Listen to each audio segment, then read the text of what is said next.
inheritance to South America and who leaves for good a few days later.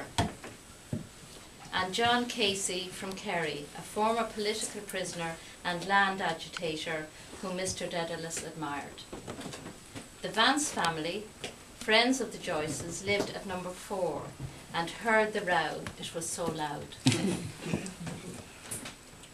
Simon, said Mrs. Dedalus, you haven't given Mrs. Reardon any sauce. Haven't I? He cried. Mrs. Reardon, pity the poor blind. Dante covered her plate with her hands and said, no thanks. Mr. Dedalus turned to Uncle Charles. How are you off, sir? Right as the mail, Simon. You, John? I'm all right. Go on yourself. Mary?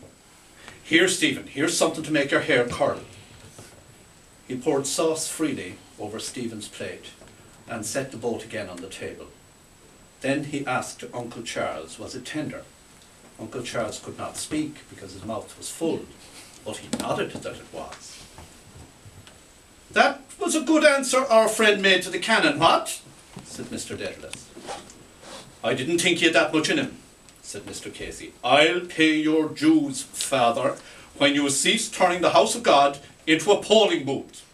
A nice answer, said Dante, for any man to be calling himself a Catholic to give to his priest. They have only themselves to blame, said Mr. Dedalus suavely. If they took a fool's advice, they would confine their attention to religion. It is religion, Dante said. They are doing their duty in warning the people.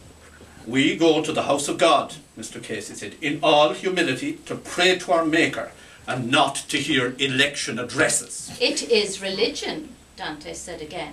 They are right. They must direct their flocks. And preach politics from the altar, is it? Asked Mr. Dedalus. Certainly, said Dante. It's a question of public morality. A priest would not be a priest if he did not tell his flock what is right and what is wrong.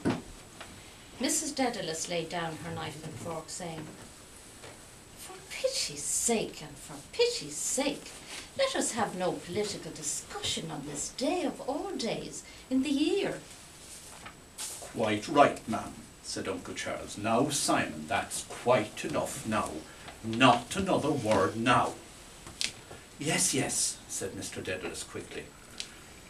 He uncovered the dish boldly and said, now then, who's for more turkey? Nobody answered. Dante said, nice language for any Catholic to use. Mrs. Reardon, I appeal to you, said Mrs. Dedalus. Let the matter drop now. Dante turned on her and said, am I to sit here and hear the pastors of my church being flouted?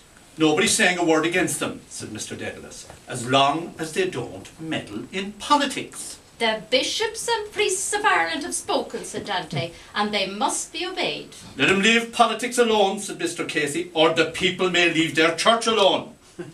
You hear, said Dante, turning to Mrs. Dedalus. Mr. Casey, Simon, said Mrs. Dedalus, let it end now. Too bad, said Uncle Charles. What? Cried Mr. Dedalus. Were we to desert him at the bidding of the English people?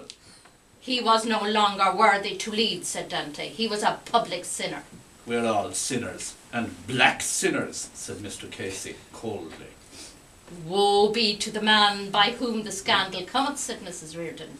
It would be better for him that a millstone be tied around his neck, and that he were cast into the depths of the sea, rather than that he would scandalize one of these, my little ones. That is the language of the Holy Ghost. And very bad language, if you ask me, said Mr. Dedalus coolly. Simon, said Uncle Charles, the boy. Yes, said Mr. Dedalus. I meant about the, I was thinking about the bad language of the railway porter. Well, now that's all right. Mrs. Dedalus was eating little, and Dante sat with her hands in her lap. She was red in the face. Mr. Dedalus rooted with the carvers at the end of the dish and said, there's a tasty bit here we call the... He held a piece of fowl up on the prong of the carving fork. Nobody spoke. He put it on his own plate, saying, well, you can't say what you were asked. I think I'd better eat it myself because I'm not well in my health lately.